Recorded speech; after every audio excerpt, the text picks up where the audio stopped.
देखिए आज की इस क्लास में हम लोग समझने वाले हैं संधि के बारे में। किसके बारे में बाबू? संधि के बारे में ध्यान देंगे। क्या होता है संधि? संधि क्या होता है ध्यान से समझेंगे। आज की इस क्लास में हम लोग समझने वाले हैं किसके बारे में बाबू? संधि। देखिए संधि का अर्थ पूछेगा, कहेगा कि संधि का अर्थ क्या होता है, बताइए क्या होता है? संधि माने जोड़ होता है। अरे बाबू संधि का सिंपल अर्थ होता है जोड़। किसी भी चीज को जोड़ना ही क्या कहलाता है बाबू?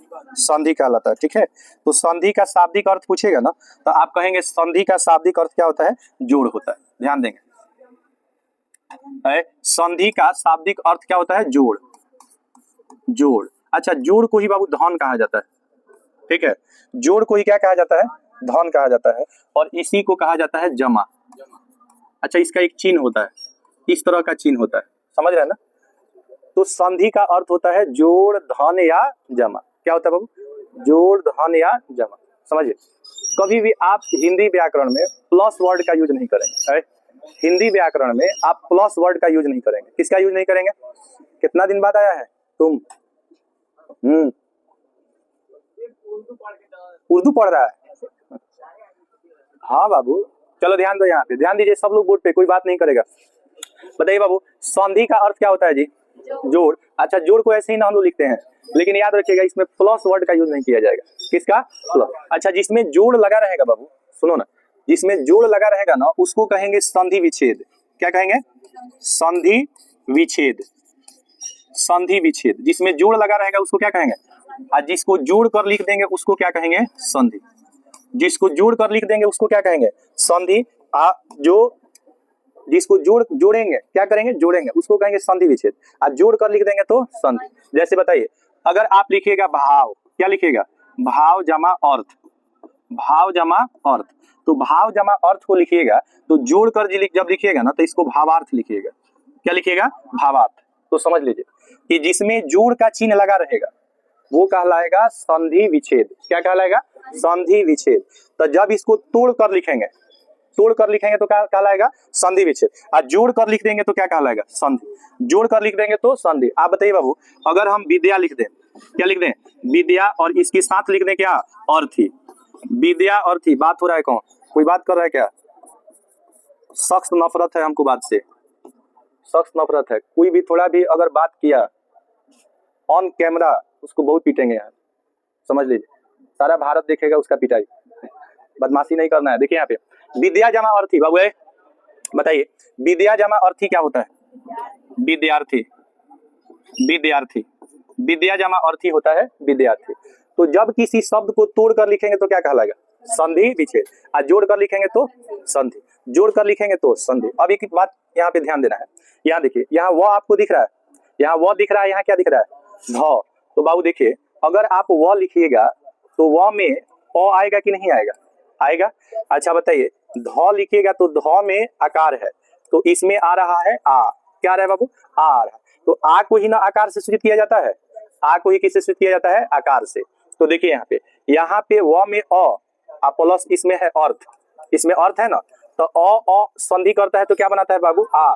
और आ को किससे सूचित किया जाता है? आकार से। ठीक है, उसी तरह से बताइए, उसी तरह से बताइए। बताइए ध में आकार है, ध में क्या है? आकार है। तो एक इसमें तो मान लीजिए कि ध में जो आ रहा है, ध में क्या आ रहा है?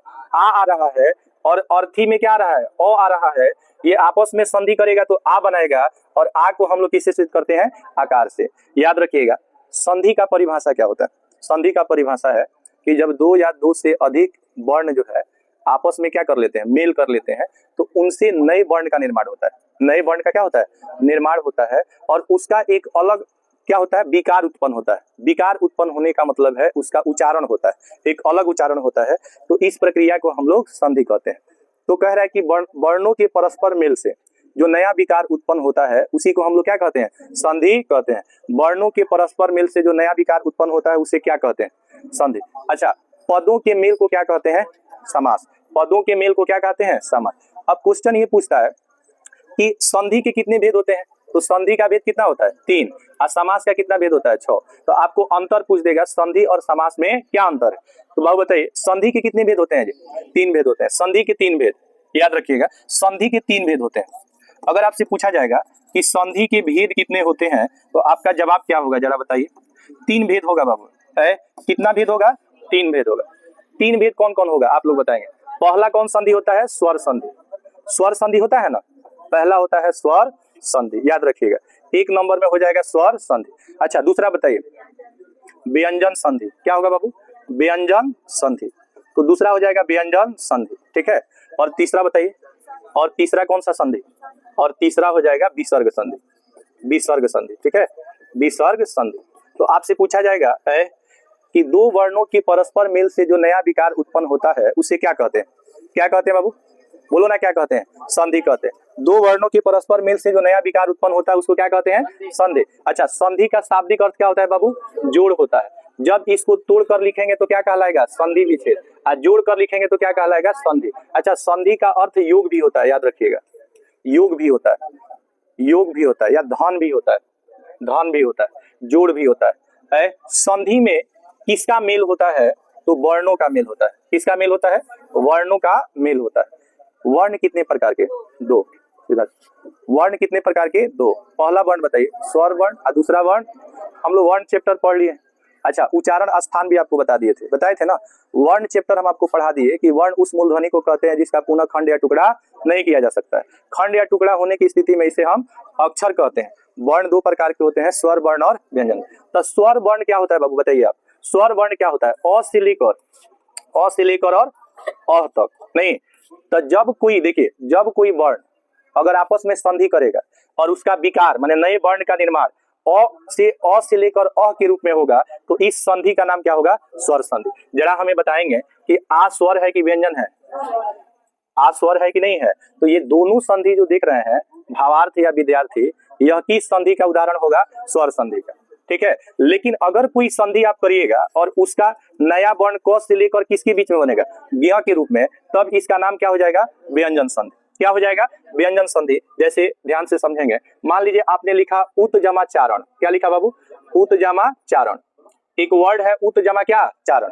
अब हमको इसका संधि करना है तो ये नया शब्द बनेगा आपका उच्चारण बनेगा बाबू।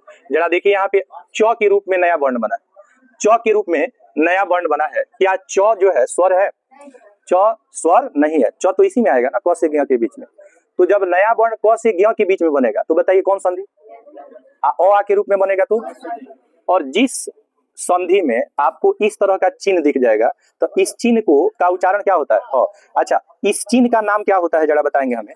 विसर्ग नाम होता है कि नहीं? तो जहां पे ये चिन्ह आ जाएगा या यह चिन्ह लुप्त हो जाएगा और इसके जगह पर दूसरा वर्ण आ जाएगा तो उस संधि को हम लोग कहेंगे कौन संधि? विसर्ग संधि।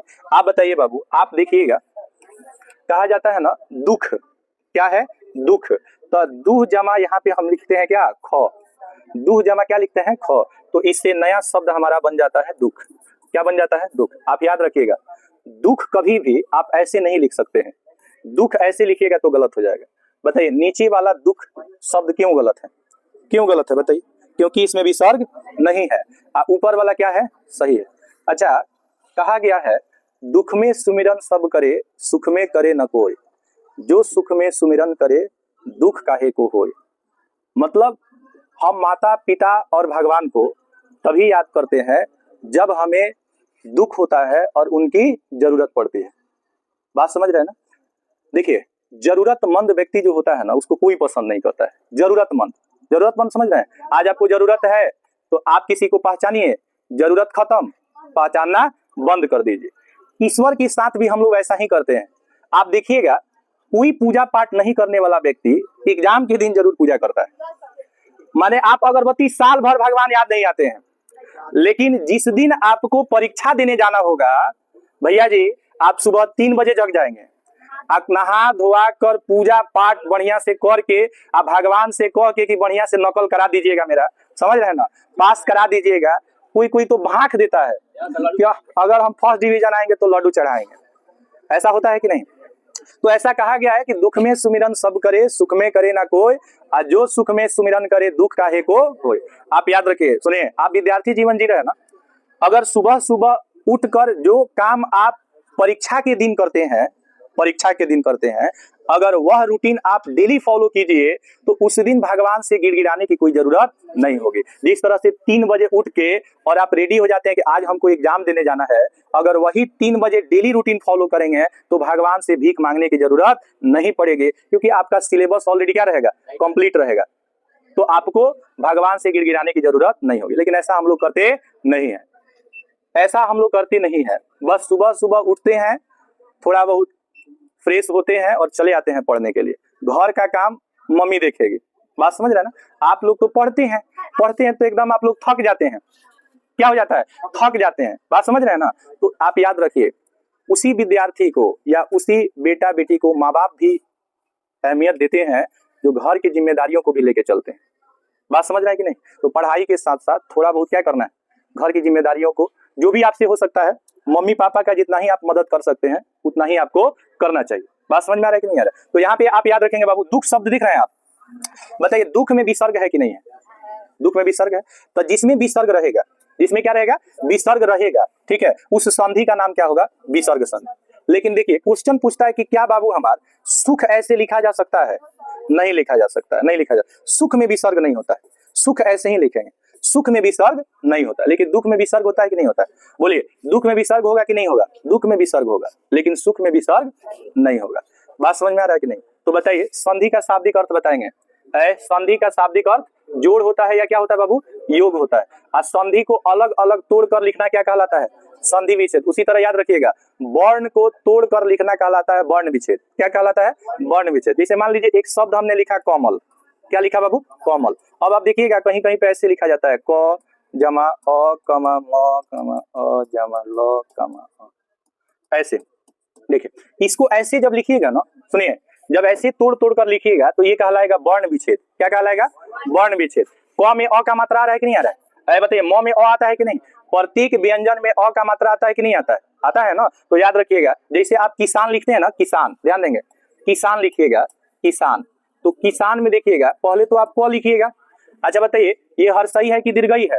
हर्षई है। तो इसमें हम लोग लिखते हैं किसकी मात्रा, हर्षई की मात्रा। अब फिर इसमें क्या है, स, और स में देखिए क्या आ रहा है, आ, सौ में आ रहा है। अब फिर क्या है बाबू, नौ, और नौ में क्या आ रहा है, ओ। तो किसान लिखिएगा तो इसका वर्ण विच्छेद ऐसे होगा। बात समझ रहे हैं कि नहीं? तो संधि विच्छेद भी होता है और वर्ण विच्छेद भी होता है। विच्छेद का मतलब होता है किसी भी चीज को टुकड़ा टुकड़ा में बांट देना। बात समझ में आ रहा है कि नहीं आ रहा है? तो बताइए संधि के कितने भेद बाबू है? कितने भेद? 3 भेद होते हैं। पहला संधि स्वर संधि, दूसरा संधि व्यंजन संधि, और तीसरा संधि विसर्ग संधि। बताइए स्वर संधि में नया वर्ण किस रूप में बनेगा? अ से लेकर अ तक, अ से लेकर आ तक, कह रहा है अ से लेकर आ तक, अ से लेकर अ तक। अब बताइए बाबू, देखिए याद रखिएगा, समास आपको पढ़ाए थे तो देखिएगा समास में पहला समास क्या होता है, तत्पुरुष, उसी का भेद होता है, बाकी किसी का भेद होता है? तो इसमें भी वही याद रखना है कि पहला का ही भेद होता है, पहला का ही भेद होता है, बाकी व्यंजन और विसर्ग का नियम होता है, इसका कोई भेद नहीं होता है। तो अगर आपसे पूछा जाए कि किस संधि का, माने संधि में किस संधि का भेद होता है, स्वर संधि का, याद रखिएगा स्वर संधि का भेद होता है। और स्वर संधि का कितना भेद होता है जरा बताइए? स्वर संधि का भेद होता है 5। है बाबू, स्वर संधि का कितना भेद होता है जी? 5 भेद होता है, याद रखेंगे। स्वर संधि का कितना भेद होता है? 5 भेद होता है। बाकी किसी संधि का भेद होता है कि नहीं होता है? नहीं होता है।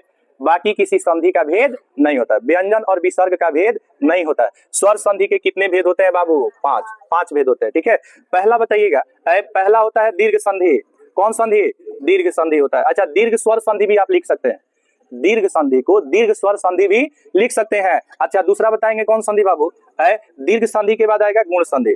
कौन संधि? गुण संधि। गुण संधि या गुण स्वर संधि, गुण संधि या गुण स्वर संधि भी आप इसको लिख सकते हैं। है बाबू, तीसरा बताएंगे जी यण संधि, यण संधि, यण स्वर संधि। चौथा बताएंगे वृद्धि संधि। कौन संधि? वृद्धि, वृद्धि संधि। है बाबू, पांचवा बताइए अयादि संधि, अयादि संधि, अयादि संधि। यही होता है ना। ये किसका भेद है बताइए? स्वर संधि का। स्वर संधि के कितने भेद होते हैं? 5 भेद होते हैं। बताइए कौन संधि बाबू? दीर्घ संधि, ठीक है, गुण संधि, यण संधि, वृद्धि संधि और अयादि संधि। याद रहेगा कौन कौन? दीर्घ संधि, गुण संधि, यण संधि। याद रहेगा कि नहीं? बहुत आसान है। इसमें देखिए, इसमें आसान है, कि अ और अ मिलके क्या बन जाएगा, आ मिल जाए, आ बन जाएगा।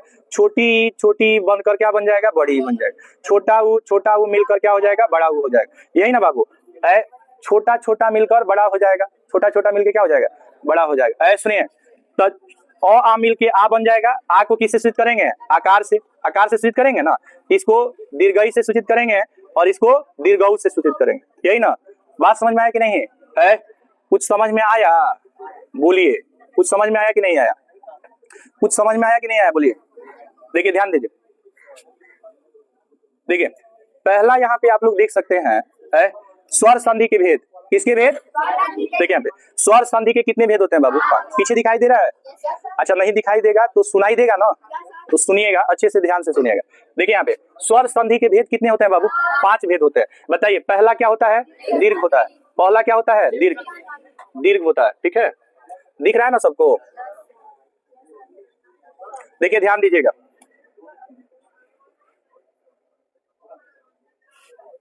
यहाँ ध्यान देखो, यहाँ पे पहला संधि आप लोग देख सकते हैं, कौन संधि है, दीर्घ संधि है, दीर्घ है ना। अच्छा दूसरा है, यहाँ पे देखिए, यहाँ दूसरा क्या है बाबू, कौन संधि है, गुण संधि है। ठीक है, अच्छा तीसरा बताइए, तीसरा है वृद्धि संधि, कहीं लिख सकते हैं, आगे पीछे इसको लिख सकते हैं, वृद्धि संधि। कौन संधि, वृद्धि संधि। अच्छा चौथा बताएंगे, चौथा हो जाएगा यौन संधि। हल्ला हो रहा है जी, यौन संधि। अच्छा पांचवा बताइए बाबू, अयादि संधि। पीछे दिख रहा है बाबू, अयादि संधि, अयादि संधि। ठीक है, अब बताइए कि यह किसका भेद है, तो स्वर संधि का भेद है। कितना भेद है, तो 5 भेद है। तो आपसे पूछेगा स्वर संधि के कितने भेद, तो स्वर संधि के 5 भेद होते हैं, पांचों का नाम बता देंगे। अब एक बात समझिए, पहला संधि क्या होता है बताइए, दीर्घ संधि होता है बाबू। दीर्घ संधि वेरी सिंपल, अ आ मिलकर आ मिलकर के आ बनेगा, छोटी बड़ी मिलकर बड़ी बनेगा, और छोटा ऊ बड़ा ऊ मिलकर बड़ा, माने बड़ा बनेगा। बस इतना ही याद रखना है, बड़ा बनेगा। ध्यान दीजिएगा, यहाँ पे आप देख सकते हैं। अब हम लोग समझेंगे दीर्घ संधि के बारे में। किस संधि के बारे में, दीर्घ संधि के बारे में। यहाँ देखिए ह्रस्व स्वर आपको बताए थे, ह्रस्व स्वर में कौन कौन, अ छोटी छोटा ऊ होता है ना, अ छोटी छोटा ऊ और री, इन 4 को ह्रस्व कहा गया है। और दीर्घ किसको कहा गया है, आ को। तो देखिए इसमें आ रहा है, आ क्या है, दीर्घ है। आ क्या है बाबू, दीर्घ है। तो ह्रस्व दीर्घ आप लोग समझ लेंगे कि नहीं समझ लेंगे, बोलिए। ह्रस्व और दीर्घ तो आप समझ सकते हैं, ह्रस्व मीन्स छोटा और दीर्घ मीन्स क्या होता है, बड़ा। दीर्घ मीन्स बड़ा, ह्रस्व मीन्स छोटा। ध्यान से समझेंगे बाबू। है यहाँ पे देखिएगा, यहाँ पे आपको दिया है अ, क्या दिया है, अ, इसके बाद क्या दिया है, छोटी, और क्या दिया है, छोटा। बताइए इन 3 वर्ण को ह्रस्व कहेंगे। आप बताइए, आ दिख रहा है कि नहीं, आ छोटी छोटा ऊ, पीछे दिख रहा है कि नहीं दिख रहा है, दिख रहा है। चलिए तो आ छोटी और छोटा ऊ को क्या कहेंगे, दीर्घ कहेंगे। क्या कहेंगे, दीर्घ। और छोटी छोटा ऊ को क्या कहेंगे, ह्रस्व। तो कह रहा है कि यह आपस में जब मिलेगा ना, आपस में जब मिलेगा, ठीक है, आपस में मिलने पर यह क्या हो जाता है, दीर्घ स्वर हो जाता है। क्या हो जाता है बाबू, दीर्घ स्वर हो जाता है। मतलब आ हो जाएगा, बड़ी ई हो जाएगा और बड़ा ऊ हो जाएगा। और इस प्रकार की संधि को हम लोग क्या कहेंगे, दीर्घ संधि कहेंगे। देखिए यहाँ पे, यहाँ अ किससे संधि कर रहा है, अ से। क्या बना रहा है बाबू, आ बना रहा है। यहाँ अ किससे संधि कर रहा है, आ से। क्या बना रहा है बाबू, आ बना। यहाँ आ संधि कर रहा है किससे, जरूरी नहीं है कि पहले और रहेगा, अब बाद में और रहेगा, कहीं कुछ भी रह सकता है। आ आगे रह सकता है, अ पीछे रह सकता है, अ आगे रह सकता है, आ पीछे रह, कोई दिक्कत नहीं है। दोनों आपस में संधि करेगा, एक ही जाति का है, एक ही जाति का है, कुजात नहीं है। समझ रहे हैं कि नहीं, एक ही जाति का है। जात वाला में शादी होता है कि बिना जात वाला में, जात वाला में शादी। समझ रहे हैं कि नहीं समझ रहे हैं, जात वाला में ही शादी होता है, कुजात वाला में नहीं होता है। अ आ एक ही जात का है, ई एक ही जात का है, और उ एक ही जात का है। तो जात वाला होना चाहिए, कुजात वाला नहीं। देखिए एक ही जाति का होना चाहिए, अगर जाति नहीं रहेगा तो दिक्कत हो जाएगा। बात समझ रहे हैं कि नहीं समझ रहे हैं। देखिए यहाँ पे बाबू बताइए, आ संधि करेगा तो क्या होगा, आ संधि करेगा तो आ होगा। अ संधि करेगा भी तो, अरे भाई तो इतना काहे याद करेंगे, बस सिंपल बोल देंगे कि छोटका बड़का हो जाएगा, माने ह्रस्व क्या हो जाएगा, दीर्घ हो जाएगा। अ का दीर्घ आ हो जाएगा, छोटी का बड़ी हो जाएगा, छोटा ऊ का बड़ा हो जाएगा। इसका एग्जांपल देखिए, यहाँ भाव देख रहे हैं आप, यहाँ भाव है और यहाँ क्या है, अर्थ। तो वह में आ रहा है बाबू, तो अ बताइए, अ यहाँ देख रहे हैं ना, अ जो है अ से संधि किया तो क्या बनाया, आ। तो जब भावार्थ लिखिएगा तो आप यहाँ देख सकते हैं आकार है कि नहीं है, बोलिए आकार है। आपको आकार दिख रहा है कि नहीं दिख रहा है, यहाँ आकार है। अच्छा पुस्तकालय में देखिए क में आकार है, क में क्या है, आकार है। अच्छा परीक्षार्थी, परीक्षा देने वाले व्यक्ति को परीक्षार्थी कहा जाता है, इंग्लिश में एग्जामिनी कहा जाता है। क्या कहा जाता है, एग्जामिनी। अब परीक्षक जो एग्जाम लेता है, जो एग्जाम लेता है उसको परीक्षक कहा जाता है, उसको कहा जाता है एग्जामिनर। क्या कहा जाता है? एग्जामिनर। हमारे जो राजेंद्र बाबू थे ना सिवान वाले, भारत के प्रथम क्या राष्ट्रपति, भारत के प्रथम राष्ट्रपति राजेंद्र प्रसाद, डॉक्टर राजेंद्र प्रसाद है, उनके पेपर पर एग्जामिनर ने लिखा था examining is better than examiner. क्यों लिखा था पता है आपको? मैथमेटिक्स बहुत अच्छा उनका था। किसका? राजेंद्र बाबू का। किसी क्वेश्चन को 2-3 तरीका से बना देते थे।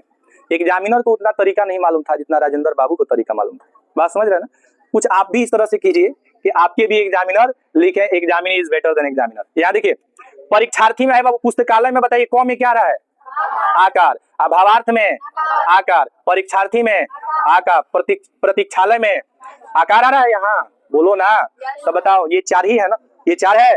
देखिए ये 4 एग्जाम्पल आप देखिएगा, इसमें यही समझाया गया है कि जब भी अ या आ, सुनिए, अ या आ से क्या करेगा? संधि करेगा, तो ये आ का निर्माण करेगा और इसको आकार से सूचित किया जाएगा। बस इतना ही समझ लेना है कि जब भी अ या आ जो है, अ या आ से संधि करेगा तो क्या बनाएगा? हमेशा आ बनाएगा। याद रहेगा? अ आ संधि करेगा तो क्या बनाएगा? आ। चाहे कोई भी ई रहे, चाहे कोई भी ई रहे, चाहे छुटकी रहे चाहे बड़की रहे, दोनों संधि करेगा तो बड़की बनाएगा। है, दोनों संधि करेगा तो क्या बनाएगा? बड़की बनाएगा। याद रखिएगा, छुटकी हो चाहे बड़की हो, दोनों जो है संधि करेगा तो क्या बनाएगा? अरे बताओ बाबू, ये छुटकी है कि बड़की है? कहाँ गया? ये छुटकी है, ये छोटी ई है। यहाँ देखिए, यहाँ छोटी दिख रहा है आपको, और यहाँ देखिए इंद्र में भी क्या है? छोटी ई है कि नहीं है? बोलो अरे बाबू बताओ। गिरी, यहाँ पे देखिए र में छोटी ई है, तो देखिए यहाँ छोटी ई आया। देखिए यहाँ पे इस में ई क्या है? बड़ी है, तो यहाँ देखिए बड़ी आया, तो यहाँ बड़ी आया ना, तो जब छुटकी छुटकी संधि करेगा तो क्या बन जाएगा? बड़की बन जाएगा। छुटकी छुटकी संधि करेगा तो बड़की बन जाएगा। याद रखिएगा, अ आ संधि करेगा तो आ बनेगा, छोटी बड़ी संधि करेगा बड़ी बनेगा, छोटा ऊ और बड़ा ऊ संधि करेगा बड़ा ऊ बनेगा। याद रहेगा कि नहीं रहेगा? बताओ बाबू, कवि जमा इंद्र क्या होगा? कविंद्र। गिरी जमा इस क्या होगा? गिरीश होगा। यहाँ सब देखिएगा ना, बड़ी ई की मात्रा रहेगा। कौन सा मात्रा रहेगा? बड़ी। इधर से लिख दीजिएगा तो गलत हो जाएगा। कविंद्र अगर ऐसे लिखिएगा, कविंद्र ऐसे कविंद्र लिखिएगा तो क्या हो जाएगा? गलत, क्योंकि यहाँ बड़ी छोटी ई आ रहा है। बात समझ में आ रहा है कि नहीं? यहाँ पे देखिएगा महेंद्र है या नदीश है, इसमें सब में कौन सा ई आया है? बड़ी ई आया है। बड़ी आया है कि नहीं है? तो जब बड़ी है तो बड़ी को संस्कृत की भाषा में दीर्घ कहा गया। बड़ी को संस्कृत की भाषा में क्या कहा गया? दीर्घ कहा गया है। इसलिए इस संधि का नाम क्या है? दीर्घ संधि है। इस रिश्ते का क्या नाम दूं? दीर्घ संधि। इस रिश्ते का क्या नाम दूं? दीर्घ संधि। याद रखिएगा। कहेगा भावार्थ की संधि का उदाहरण है बोलो स्वर संधि का। अच्छा, कहेगा स्वर संधि में कौन संधि? दीर्घ संधि। कहेगा कि कविंद्र जो है किस संधि का उदाहरण है? स्वर संधि। स्वर संधि में कौन? दीर्घ संधि। कोई दिक्कत इसमें? बोलिए, कोई दिक्कत नहीं। कल आज रात में हम आपका वर्ण चैप्टर टोटल अपलोड कर दिए थे वीडियो, समझ रहे हैं ना? तो जो लोग नहीं देखे होंगे उसको आप लोग देख लेंगे। सुनिए, उसको देख लेंगे आप लोग, वहीं से नोट कर लीजिए घर पर। क ख खत्म हो गया। अब यहाँ ग पर ध्यान देंगे। क था अ आ, ख था छोटी बड़ी, तो अ आ बन जाएगा, छोटी बड़ी क्या बन जाएगा? बड़ी। अब छोटा ऊ क्या बन जाएगा? बड़ा ऊ। अब बड़ा ऊ छोटा ऊ क्या बन जाएगा? बड़ा ऊ। याद रखिएगा, छोटा ऊ बड़ा ऊ, छोटा ऊ बड़ा ऊ, बड़ा ऊ बड़ा ऊ, छोटा ऊ बड़ा ऊ, बड़ा ऊ। समझ रहे हैं कि नहीं? सब बड़का हो जाएगा। सब बड़का कहने का मतलब कौन चीज? सब बड़का कहने का मतलब क्या चीज? याद ध्यान दीजिएगा। देखिए, एक होगा छोटा ऊ, तो ये हैने से लिखा जाता है। कुमार लिखते हैं ना आप लोग, कुमार या कुमारी, कुमार और कुमारी लिखते हैं कि नहीं? तो कुमार ऐसे लिखते हैं कि नहीं? कुमारी भी लिखते हैं तो ऐसा ही लिखते हैं। बोलिए कि ऐसे कुमार लिखते हैं, बताइए।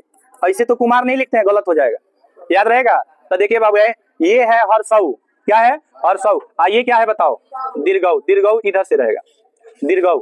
सब दीर्घऊ बन जाएगा। यहाँ पे देखिएगा, भानुदय। देखिएगा यहाँ पे भानुदय, भानुदय। तो भानु जमा उदय है, भानु जमा उदय। बताइए यहाँ छोटा ऊ है, तो छोटा ऊ मिलकर क्या बन जाएगा? बड़ा ऊ। अंबु जमा उर्मी। यहाँ देखिए, यहाँ पे आपको देख सकते हैं बड़ा ऊ हो गया। वधु जमा उत्सव, वधु जमा उत्सव, वधु जमा उत्सव। देखिए बड़ा ऊ हो गया। भूर्जा में ऊर्जा आप देख रहे हैं ना, जो ऊर्जा में ये बड़ा ऊ है, बड़ा ऊ है। तो बड़ा ऊ को किससे संधि कर लिया? बड़ा ऊ। तो बड़ा ऊ से संधि करेगा तो बड़ा ऊ, और बड़ा ऊ को हम लोग हर्षऊ से लिखेंगे कि दीर्घऊ से? दीर्घऊ से। दीर्घ माने बड़ा, हर्ष माने छोटा। जब अ आ संधि करके आ बनाएगा, छोटी बड़ी संधि करके बड़ी बनाएगा, छोटा उ बड़ा उ संधि करके बड़ा उ बनाएगा। इस संधि को कहेंगे दीर्घ संधि। क्या कहेंगे? दीर्घ संधि। तो दीर्घ संधि का कितना नियम? 3। दीर्घ संधि का कितना नियम? 3। क में अ आ संधि करके आ बनाएगा, ख में छोटी बड़ी संधि करके बड़ी बनाएगा, और ग में छोटा उ बड़ा उ संधि करके बड़ा उ बनाएगा। कोई दिक्कत आपको? बोलिए, आपको कोई दिक्कत है? कहेगा, क्या कहेगा? ध्यान से सुनिएगा। कहेगा वधु उत्सव। वधु उत्सव, वधुत्सव जो है किस संधि का उदाहरण है? तो पहला तो अगर स्वर व्यंजन विसर्ग दिया है तो बताइए इसका आंसर क्या हो जाएगा? स्वर संधि। लेकिन कहेगा कि दीर्घ है कि गुण है कि यण है कि इनमें से कोई नहीं है, तब क्या होगा? दीर्घ हो जाएगा। तब क्या हो जाएगा? दीर्घ हो जाएगा। तो तीनों नियम इसका खत्म हो गया। अब हम लोग चलेंगे किसकी तरफ? गुण संधि। गुण संधि, नाम कितना अच्छा है, गुण। समझ रहे हैं ना? गुण का मतलब अच्छाई और बुराई दोनों होता है। गुण का मतलब अच्छाई और बुराई दोनों होता है। ध्यान से समझेंगे। गुण का अर्थ अच्छाई भी होता है और बुराई भी होता है। बाबू हमारे देखिए ये कौन संधि है? गुण संधि। 3 नियम होगा इसका। कितना नियम होगा? 3। एक हो गया क, और दूसरा क्या हो गया? ख। आगे नीचे चला जाएगा तो मिलेगा ग। देखिए इसमें क्या कह रहा है, देखिए एक होता है समान स्वर। क्या होता है? समान स्वर। और एक होता है भिन्न स्वर। समान स्वर और भिन्न स्वर किसे कहते हैं? देखिए अ और आ को समान स्वर कहा गया है, छोटी ई और बड़ी ई को समान स्वर कहा गया है, छोटा उ और बड़ा उ को समान स्वर कहा गया। लेकिन याद रखिए बाबू, अगर अ की बात क्या आ जाए? ई आ जाए, चाहे वो छोटी ई हो चाहे बड़ी ई हो, उससे मतलब नहीं है। अगर आ की बात छोटी ई या बड़ी ई आ जाए तब ये भिन्न स्वर कहलाएगा। क्या कहलाएगा? भिन्न स्वर। तो भिन्न स्वर किसे कहेंगे? जो स्वर अलग अलग रहेगा। ठीक है, तो देखिए क्या कह रहा है कि अ या आ के बाद, किसके बाद? अ या आ के बाद। ये अ आ है, अ या आ के बाद अगर छोटी ई और क्या आ जाए? बड़ी ई आ जाए, तो ये दोनों या छोटा उ या बड़ा उ आ जाए। यहाँ पे आगे देखेंगे, यहाँ छोटा उ और क्या आ जाएगा? बड़ा उ आ जाएगा। ठीक है, या री आ जाएगा। क्या जाएगा? री। तो देखिए ये पहला नियम है, ये दूसरा नियम है और ये तीसरा नियम है। तो बताइए कहेगा गुण संधि का कितना नियम? 3। पहला नियम कहेगा अ या आ के बाद अगर छोटी या बड़ी आएगा तो क्या बन जाएगा बाबू? ए बन जाएगा। क्या बन जाएगा? ए। अच्छा, ए का मात्रा होता है एकार। ए का मात्रा क्या होता है? एकार होता है। ठीक है, देखिए अगर छोटा उ और बड़ा उ आएगा तो ये ओ बन जाएगा। क्या बन जाएगा बाबू? ओ। तो ओ का मात्रा ओकार होता है।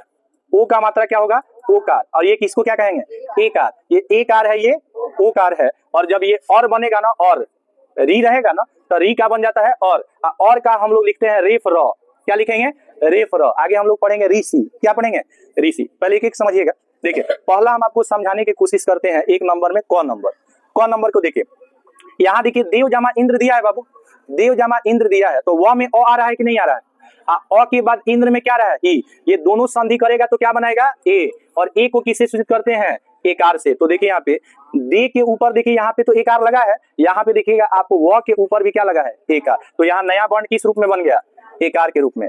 यहाँ पे गणेश में देखिएगा, कहेगा कि गण जमा ईश का संधि क्या होता है? गणेश। बताइए यहाँ पे एकार बन रहा है कि नहीं? यथा जमा इष्ट क्या बन रहा है? यथेष्ट। देखिए एकार बन रहा है कि नहीं? महा जमा इस क्या बन रहा है? महेश। इसमें भी क्या बन रहा है? एकार। अच्छा, किस पे बन रहा है? इस पे ह पे बन रहा है, इस पे थ पे बन रहा है, इस पे र पे बन रहा है, इस पे व पे बन रहा है। समझ रहे हैं ना? अब यहाँ पे देखिएगा, इंद्र का नाम आप लोग सुने हैं, देवताओं का राजा इंद्र है। देवताओं का राजा क्या है? इंद्र। इस चीज को समझना है क्योंकि अक्सर एग्जाम में कंफ्यूजन हो जाता है।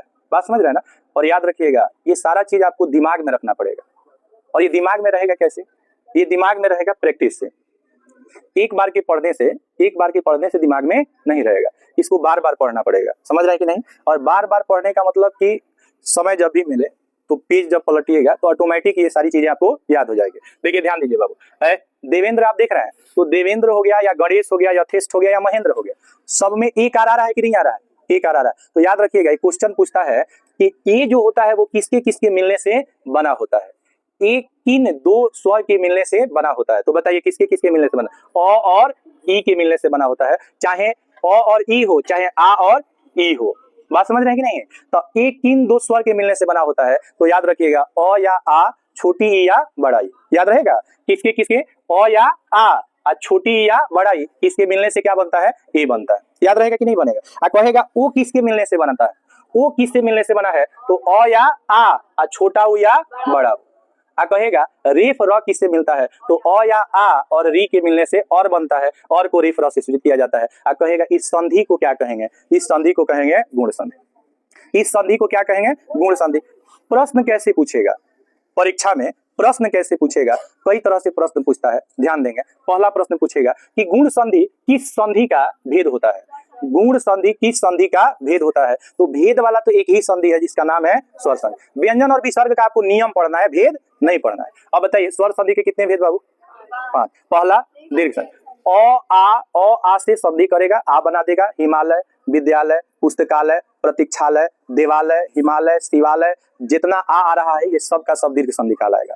महेंद्र हो गया, कविंद्र हो गया, रविंद्र हो गया, ये सब का सब आपका दीर्घ संधि में ई हो जाएगा। और जैसे आपका मान लीजिए एक तो बड़ी छोटी आएगा ना, और एक क्या आ जाएगा बड़ा ऊ, तब भूर्जा हो जाएगा, वदुत्सव हो जाएगा, ये सारा आपका दीर्घ संधि का उदाहरण है। बात समझ में आ रहा है कि नहीं? लेकिन जब दो स्वर आपस में संधि करेगा, आप भिन्न रहेगा, क्या रहेगा बाबू? भिन्न। जैसे अ छोटी से संधि करे या आ बड़ी से संधि करे, दोनों संधि करके क्या बनाए बाबू? ए। क्या बना दे? ए। तो इस गुण को हम लोग क्या कहेंगे? गुण संधि। या अ या आ संधि करके छोटा या बड़ा से संधि करके और ओ बना दे, तो इसको भी हम लोग कहेंगे गुण संधि। और इसका तीसरा नियम क्या होता है जरा देखिएगा, तीसरा नियम में और हो जाता है। या गौ आप देख सकते हैं, यहाँ आप गौ देख सकते हैं, देखिए ध्यान दीजिएगा, यहाँ जो गौ दिया है तीसरा नियम है ना, ये देखिए ये जो तीसरा नियम है गौ, इसमें कह रहा है अ या आ, सब में अ आ पहले आ रहा है, ध्यान दीजिएगा।